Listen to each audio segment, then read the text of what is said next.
আমি আপনাদেরকে একটু বলতে চাই বন্ধুরে আমার,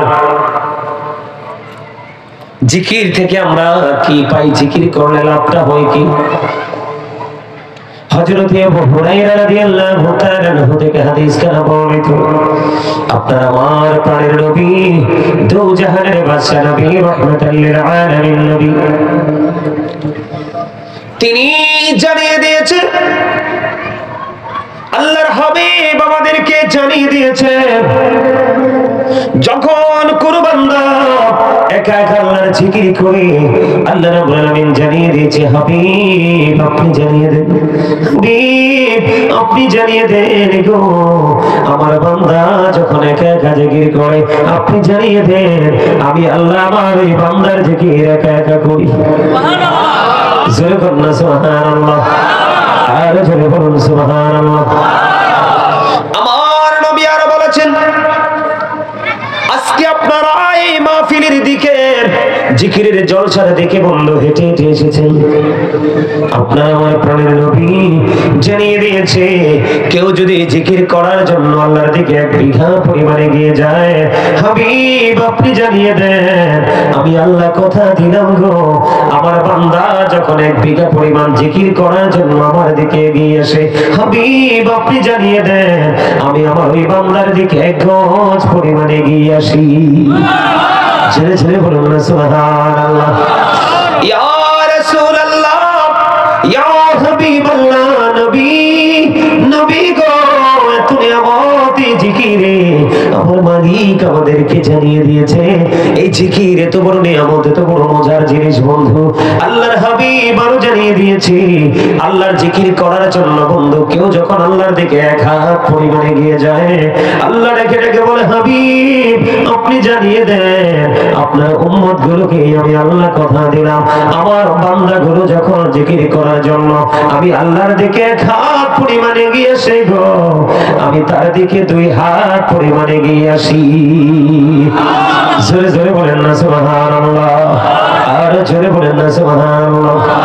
বন্ধু শুধু এখানে একান্ত নয়, এই হাদিস শরীফের মধ্যে আরেকটা মজার জিনিস হলো, পৃথিবীর বুকে যখন আমরা কোন জলসায় বসি জিকির করি, কোন জলসায় বসে যখন আমরা জিকির করি বন্ধু, আল্লাহ রাব্বুল আলামিন দেখে দেখে হাদিস শরীফের মধ্যে এসেছে, আপনার আমার প্রাণের নবীকে আল্লাহ রাব্বুল আলামিন জানিয়ে দিয়েছে, বন্ধু আপনি জানিয়ে দেন, বান্দাগুলো যখন পৃথিবীর কোন জলসায় বসে বসে আমি আল্লাহর জিকির করে, আমি তার চাইতে উত্তম জলসায় আমি আমার বান্দার জিকির করি।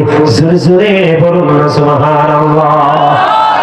শুধু এখানে একান্ত নয় রে, আজকে আপনারা যারা বন্ধু এই মাহফিলে এসেছেন, সবাই তো হেঁটে হেঁটে এসেছেন, তাই না? আমরা সবাই তো হেঁটে হেঁটে এসেছি, আপনারা আমার প্রাণের নবী জানিয়ে দিয়েছে, বান্দা যখন আল্লাহর জিকির করার জন্য ও বন্ধু জান্নাতের বাগানের দিকে হেঁটে হেঁটে আসে রে, জিকিরের জলসার দিকে যখন হেঁটে হেঁটে আসে, আল্লাহ রাব্বুল আলামিন আল্লাহর হাবিবকে জানিয়ে দিলেন, হাদিস শরীফ দ্বারা প্রমাণিত হয়ে গেল, আমার নবীজি জানিয়ে দিয়েছে, আল্লাহ জিকির করার জন্য তোমরা হেঁটে হেঁটে এসো, আল্লাহ রাব্বুল আলামিন তোমাদের দিকে দৌড়ে ছুটে আসে। এখন আপনাদের মধ্যে প্রশ্ন আসতে পারে, বলে হুজুর আল্লাহ রাব্বুল আলামিন আমার দিকে হেঁটে হেঁটে আসেন, এটা কেমন কথা? আমি যদি হেঁটে আসি আল্লাহ দৌড়ে আসে, এটা কেমন কথা গো? এটা কেমন করে বন্ধু সম্ভব? তার মানে আপনি আল্লাহর যত তাড়াতাড়ি আপনি আল্লাহর কাছে যেতে চান, আল্লাহ তার চাইতেও দ্রুত আপনার কাছে চলে আসে। আপনি সারাটা জীবন, এই জীবন আপনার সারা জীবন, আপনি যদি আল্লাহ রাব্বুল আলামিনকে পাইতে চান, আল্লাহ নিজে যদি আপনার আপন না হয়, আল্লাহ নিজে যদি আপনাকে ধরা না দেয়, এই জীবনে কোনোদিন আপনি আল্লাহকে পাবেন না। এই জন্য বন্ধু আমার নবীজি আপনাকে আমাকে জানিয়ে দিয়েছে, বেশি বেশি করে জিকির করো, তাহলে তোমার মালিকও তোমাকে তোমার জিকির করবে। তার মানে তুমি মালিককে স্মরণ রাখো রে, তোমার মালিক তোমাকে স্মরণ করবে। এবার বন্ধু প্রশ্ন, এগুলো কিন্তু আমার আলোচনা নয়, আমার মূল আলোচনা আলোচনা কিন্তু আমি এখনো ঢুকিনি। আমি আজকে আপনাদের সামনে আলোচনা করব আপনারা আবার প্রাণের নবী রাহমাতাল লিল আলামিন। আমরা সবাই জানি বন্ধু, সবাই জানি, কিন্তু রহমতটা কেমন, রহমতটা দেখতে কেমন, এটা প্র্যাকটিক্যালি কেমন লাগে রে, আমি আজকে সেই বিষয় নিয়ে আপনাদের কাছে আলোচনা করব। এই জন্য আমি আপনাদেরকে অ্যাক্টিভ করার জন্য আগে জিকির সম্পর্কে কিছু তথ্য দিতে চাই বন্ধু। এখন আপনাদের মধ্যে প্রশ্ন আসতে পারে, বলে হুজুর জিকির কাকে বলে, জিকির কত প্রকার ও কি কি, আপনাদের মনের মধ্যে বন্ধু আসতে পারে। আমি বলতে চাই জিকিরটা কেমন হবে। সুবহানাল্লাহ বল আল্লাহর জিকির, আলহামদুলিল্লাহ বল আল্লাহর জিকির, আল্লাহু আকবার বল আল্লাহর জিকির, লা ইলাহা ইল্লাল্লাহ বল জিকির, কাউকে ভালো কাজের জন্য ডাকা এটাও জিকির, কাউকে মন্দ কাজ থেকে বিরত রাখা এটাও জিকির। ও বন্ধু নামাজে দাঁড়িয়েছেন ওটাও জিকির, হজে গিয়েছেন সেটাও জিকির। হজ হলো মাওলার জিকিরের জুলুস, আর নামাজ হলো আল্লাহর জিকিরের জলসা। কারণ যেই জিকিরটা একই জায়গায় দাঁড়িয়ে এবং বসে সম্পূর্ণ করা হয় এটা হলো মাওলার জিকিরের জলসা, আর যেটা বিভিন্ন জায়গা পরিদর্শন করে সম্পূর্ণ করা হয় ওটাকে বলা হয় জিকিরের জুলুস। জোরে জোরে সুবহানাল্লাহ।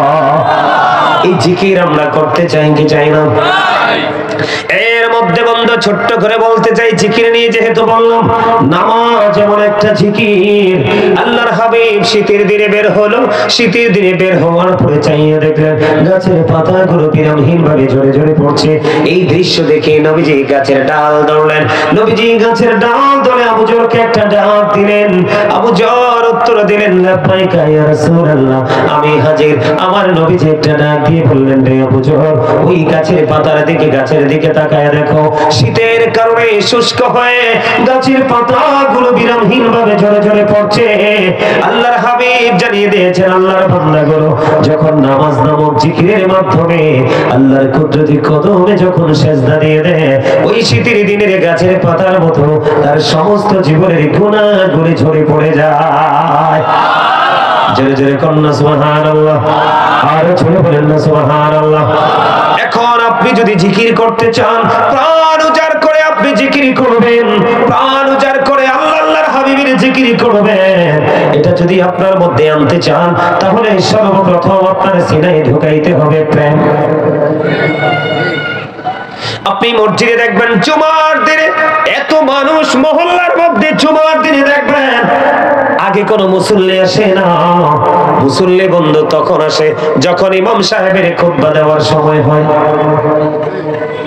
ঢুকার পরে 2 রাকাত ফরজ করে আগের সুন্নাত নাই, পরের সুন্নাত নাই, বের হয়ে যায়।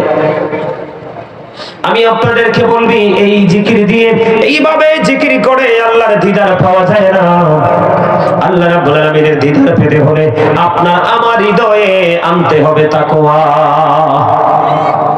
জোরে কন্যা সুবহানাল্লাহ। আল্লাহর হাবিব বলে দিয়েছেন বন্ধু জিকিরটা নাকি জান্নাতের মেহমানদের জন্য জান্নাতি খাবার। তার মানে আমরা যারা এখানে এসেছি আমাদের জন্য খাবার হলো এই জিকির।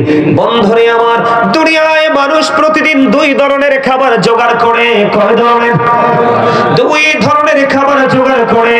এটা হলো মুমিন, মুমিনের 2টা খাবার, একটা হলো শারীরিক খাবার, আরেকটা হলো বন্ধু আত্মার খাবার। একটা হলো দেহের খাবার, আরেকটা হলো বন্ধু আত্মার খাবার। আত্মার খাবার পৃথিবীর যে কোনো জায়গায় পাওয়া যায় না, ওই আত্মার মানুষ যেখানে আসে সেখানেই পাওয়া যায়। পৃথিবীর খাবার, পৃথিবীর লোকাল বলেন আর হাই কোয়ালিটি বলেন, যে কোনো জায়গায় গেলে আপনি পেয়ে যাবেন, ঠিক না ঠিক? এই জন্য আমি আপনাদেরকে বলতে চাই বন্ধুরে আমার, আমল করার আগে আমাদেরকে আগে প্রেম করতে হবে। নবীজি বলেছেন জান্নাতের বাগানে আসার পরে তোমরা জান্নাতি ফল খাও। জোরে কন্যা সুবহানাল্লাহ। সুবহানাল্লাহ আলহামদুলিল্লাহ লা ইলাহা ইল্লাল্লাহ। সুবহানাল্লাহ আলহামদুলিল্লাহ লা ইলাহা ইল্লাল্লাহ। লা ইলাহা লা ইলাহা ইল্লাল্লাহ।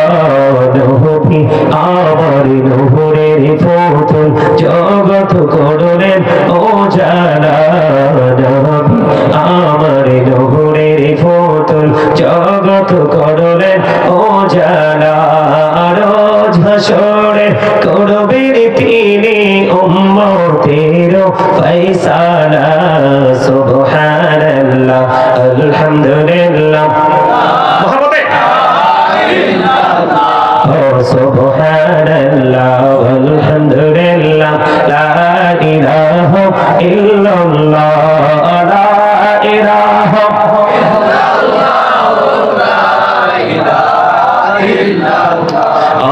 আরশ কুরসি লৌহ কলম সৃষ্টি যাহার ওসিলা, আরশ কুরসি লৌহ কলম সৃষ্টি যাহার ওসিলা। যে আল্লাহ খুশি হইয়া নাম রাখিলেন হাবিবুল্লাহ। সুবহানাল্লাহ মহব্বতে সুবহানাল্লাহ আলহামদুলিল্লাহ লা ইলাহা ইল্লাল্লাহ লা ইলাহা লা ইলাহা ইল্লাল্লাহ। শাহাদাতের বাণী ঠোঁটে আসিলেন কামলি বলা, শাহাদাতের বাণী ঠোঁটে আসিলেন কামলি বলা। মক্কাতে ফুটিল রবি নূরে মিন নূরে আলা। সুবহানাল্লাহ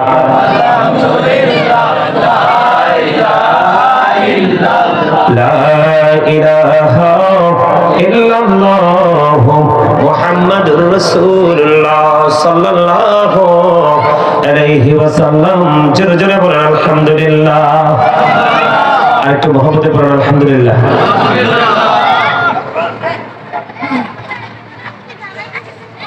তাহলে আমাদের জিকির করার দরকার আছে না নাই?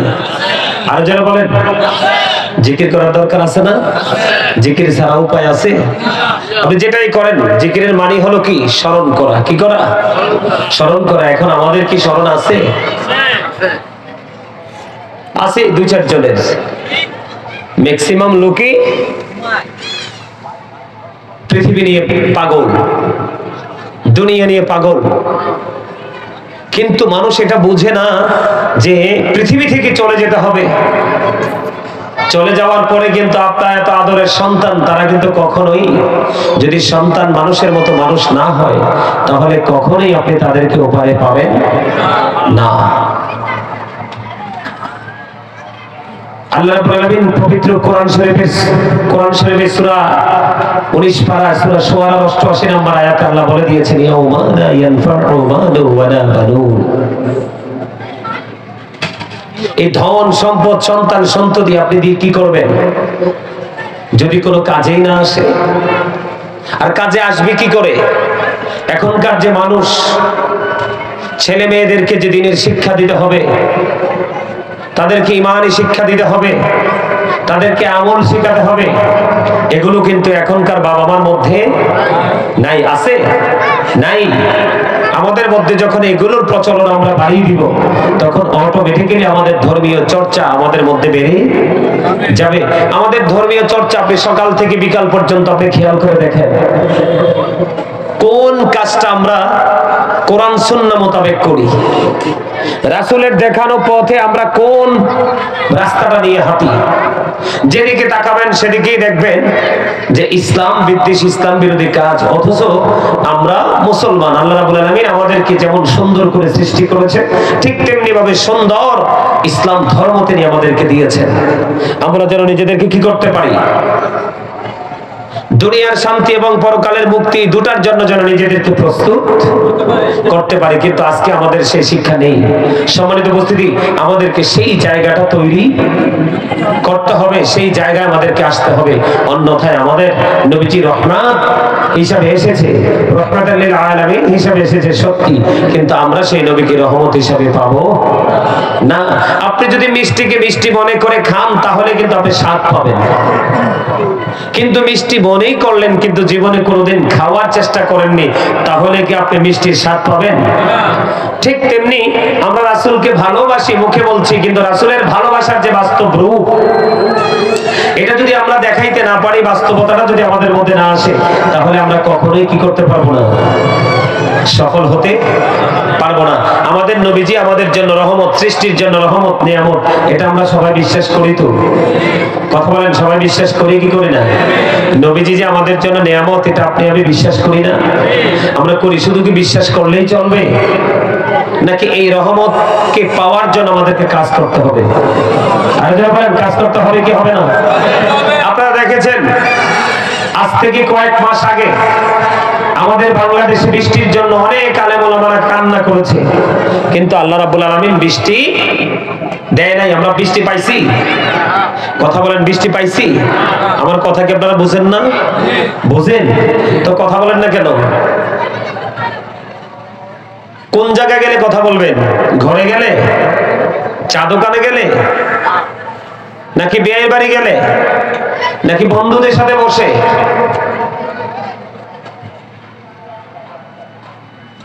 আপনাদেরকে ভুলে গেলে চলবে না।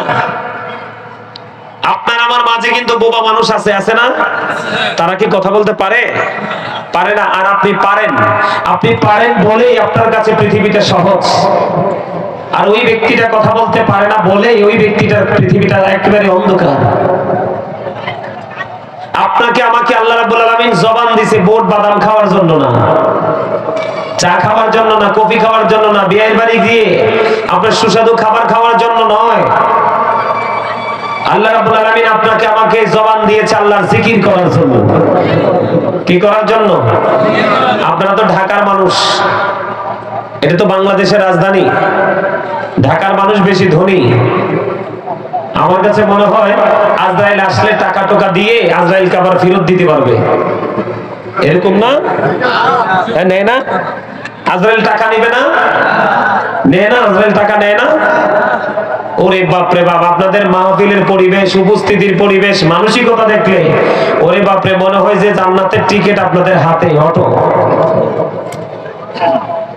কি মনে হয়? জান্নাতের টিকিট অটো? মনে রাখবেন, পৃথিবী যখন ধ্বংস হবে সবার আগে শহরগুলো ধ্বংস হবে। পৃথিবীতে যখন আল্লাহর গজব আসবে আগে শহরগুলোতে গজব আসবে। কি বলছি বুঝতে পারছেন? করোনা আসছিল না? আসছিল কিনা? গ্রামে নিয়ে খবর নিয়ে দেখেন, ওরা করোনা কি বুঝেই না, শোনেও নাই। অথচ ঢাকা শহরে, কুমিল্লা শহরে মানুষ মরে সাফ। আমি যে বাসায় থাকি এই বাসার মালিক মারা গেছে, বুঝছেন? তিনি অসুস্থ হয়েছে, খবর পাওয়া গেছে কখন? মাগরিবের নামাজের পরে। করোনা যখন টেস্ট করে আসছে, রিপোর্ট আসছে ওনার করোনা পজিটিভ। বাড়ির সামনে অ্যাম্বুলেন্সটা আসছে, ওনাকে ডাক্তারের কাছে নিয়ে যাবে, ওনার বিভিন্ন প্রবলেম।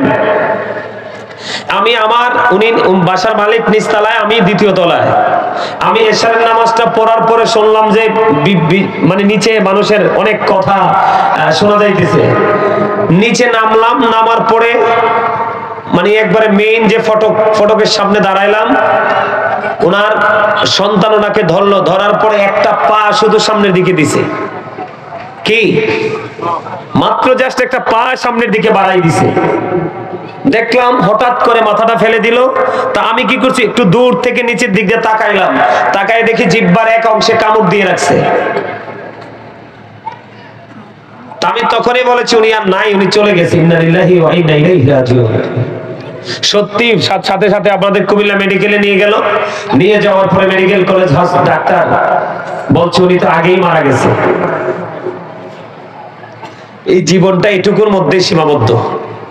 কিসের অহংকার করেন? আমি তো ভাবছি এখানে মানুষের ভিড় হবে। গ্রামে গঞ্জে গেলে গতকালকে যে মাহফিল করছে ওখানে প্রায় 3 ঘন্টার উপরে আলোচনা করছি, এরপরও মানুষ যায় না। মানুষের ভিড়, প্যান্ডেলে জায়গা নাই, মানুষ চারপাশে পরে সারিবদ্ধভাবে দাঁড়ায় আলোচনা শুনছে। এই যে আমার আগে যিনি আলোচনা করলেন, ওনার নামটা কি? আমার আগে যিনি আলোচনা করেছেন উপরেই তো, এই যে হযরত মাওলানা মুফতি আব্দুল মান্নান জালাল আল হুসাইনি সাহেব খতিব, কি লেখছে? ইসলামপুর জামে মসজিদ, বন্দর নারায়ণগঞ্জ। উনি যে আলোচনা করেছে, ওনার কণ্ঠ দেখলাম মাশাআল্লাহ অনেক সুন্দর। কত সুন্দর করে জিকির করছে, ই করছে, ভাবছি যে প্যান্ডেলের করে গেট পর্যন্ত যাবে। ওমা আসার পরে দেখলাম যে না, এরকম না। শোনেন, সারা জীবনে হাসতে পারবেন, 364টা রাত্র আছে, ঘুমাইতে পারবেন, হাসতে পারবেন, কথা বলতে পারবেন, কিন্তু এই রাত্রটা আগামী রাত্রের মতো নয়। খবর কতটুকু জানেন জানি না, ও পাঠটা এত কঠিন হবে। আল্লাহ রাব্বুল আলামিন বান্দাকে বলেছে, ইন্না বাতশা রাব্বিকা লাশাদীদ। আল্লাহর পাকড়া বড় কঠিন, বড় শক্ত। আল্লাহ বান্দাকে খুব শক্ত করে ধরবে। ধরার পরে আল্লাহ রাব্বুল আলামিন বলেছেন, ইন্নাল্লাহা সারিউল হিসাব। আপনার কাছ থেকে হিসাব না নিবে চুকিয়ে চুকিয়ে। যদি সেদিন কোনো কারণে যদি আপনি বিপদে পড়ে যান, আল্লাহ রাব্বুল আলামিন জানিয়ে দিয়েছে, লা ইয়ামুতু, বাঁচতে পারবা না, মরতে পারবা না, ফিহা ওয়ালা ইয়াহইয়া, বাঁচতেও পারবা না। আল্লাহ বলেছেন, ওমা হুম আনহা বিগাইবিন, চাইলে সেখান থেকে পালাইতেও পারবা না।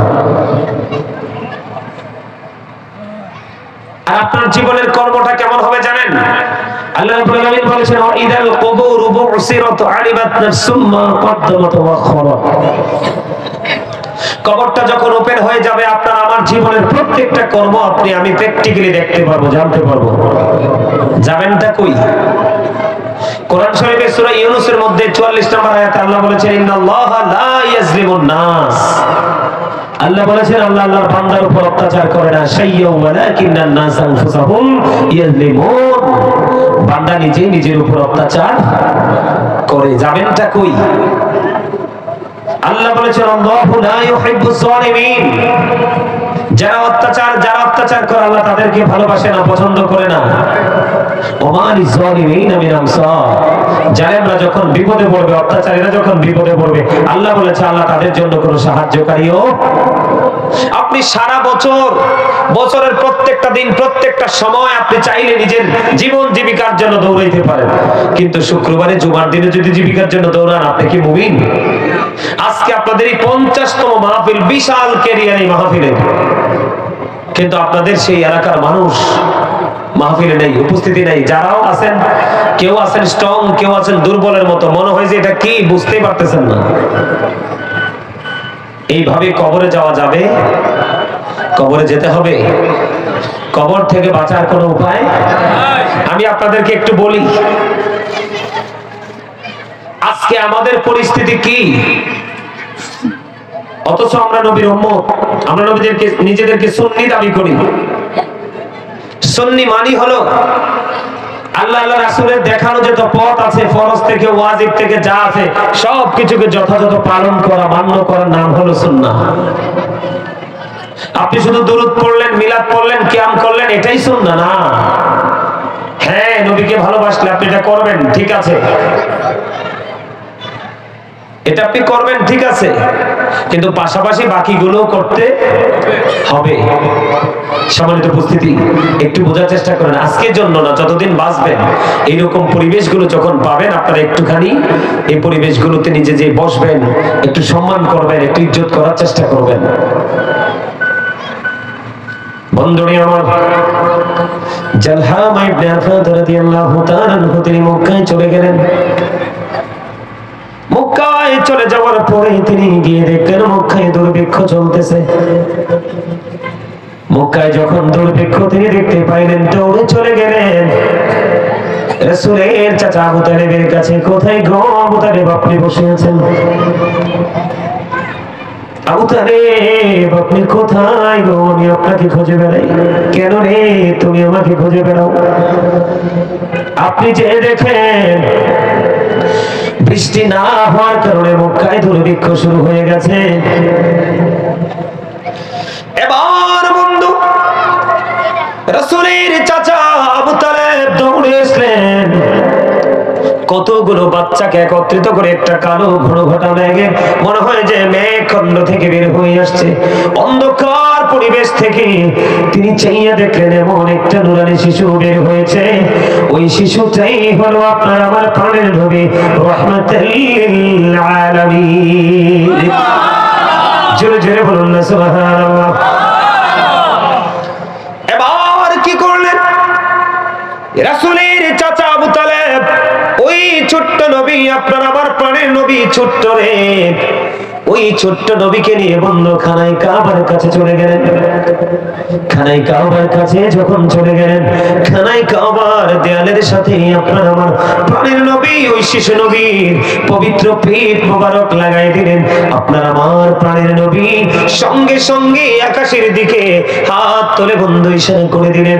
আকাশ ইশারা করে দিতে দেরি রে, আকাশে কালো মেঘ জমতে দেরি করলো না, আকাশে কালো মেঘ জমতে দেরি রে, পৃথিবীতে প্রবল বেগে বৃষ্টি আসতে দেরি হলো না। যখনই বৃষ্টি শুরু হয়ে গেল, মক্কার অলি গলি উঁচু নিচু সব কিছু বন্যার মতো করে প্লাবিত হয়ে গেল। পুরো মক্কা নগরী বন্ধ শীতল হয়ে গেল।